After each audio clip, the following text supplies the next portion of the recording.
The Little Ghost Who Was a Quilt, written by Rael Nason, illustrated by Byron Eggenschweiler.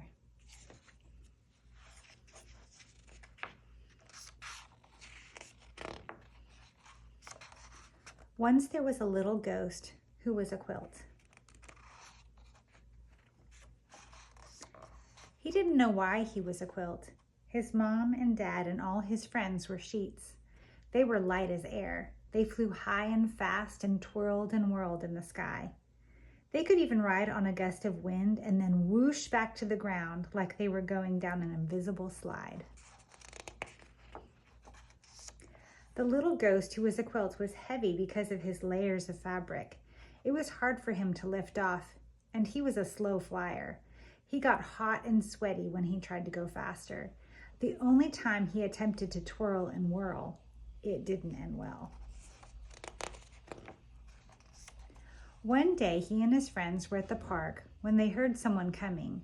His friends zoomed away because ghosts are terrified of people, but the little ghost couldn't escape quickly enough. He flopped over a bench. A family came along and a little boy who was eating an ice cream cone sat down beside him. The little ghost had never been so close to a human before, and he felt fear in every fiber of his fabric. The boy only stayed a few minutes, but he dropped a big blob of melted ice cream right on the little ghost's face. Later, when some other ghosts saw him, they laughed at the stain on his forehead. The little ghost was embarrassed and also very sticky. The little ghost didn't like being different. His mom told him he had an ancestor who was a checkered tablecloth, and his great-grandmother was an elegant lace curtain. Everyone said she was the most beautiful ghost they had ever seen. Even knowing that, the little ghost didn't feel any better.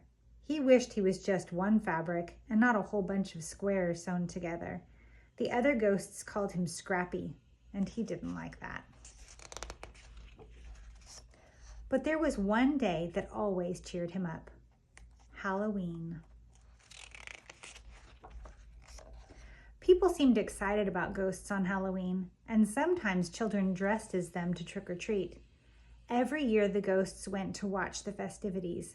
They stayed silent and still in the trees and pretended to be decorations far away from any humans. Too heavy to hover, the little ghost who was a quilt usually draped himself over a clothesline. He never had a very good view.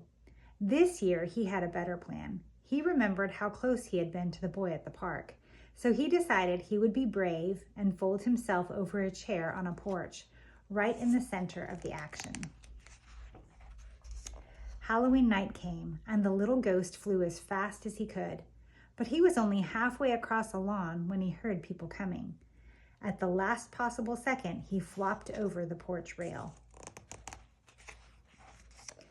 A mom walked up the driveway with a little girl dressed as a ballerina. While the girl trick-or-treated, the mother asked the man at the door something. The next thing the little ghost knew, the mom had picked him up. He was so scared he thought his seams might come unstitched. The mom wrapped the little ghost around the girl and put them both in a wagon. The girl had been cold, and now the little ghost was keeping her warm. He could hardly believe what was happening. They headed down the street past his friends in their tree. "No, don't go," one whispered. "What are you doing?" The little ghost decided to fly away as soon as the girl got out of the wagon to trick or treat again.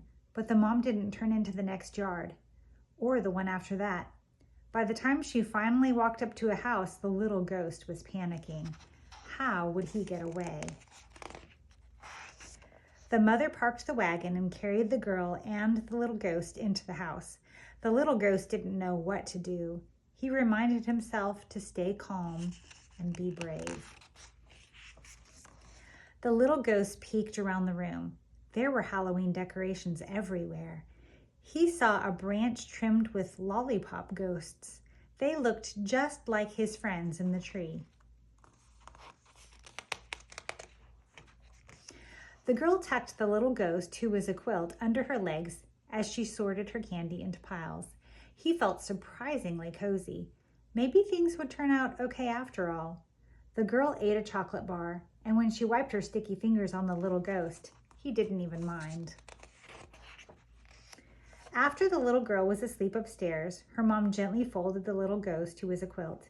She smiled and admired his fabrics and traced her finger along a line of his stitching. It tickled. She set the little ghost on the couch and went upstairs too. When she was gone, he flew into the fireplace and out the chimney. His smile was 3 squares wide. The little ghost's friends cheered and rushed over to him. They were amazed by his courage and wanted to hear every detail of his adventure. They flew slowly along with him all the way home. The little ghost was so happy that he felt like he was floating without even trying. Everything that had happened was because he was a little bit different. Everything had happened because he was a quilt.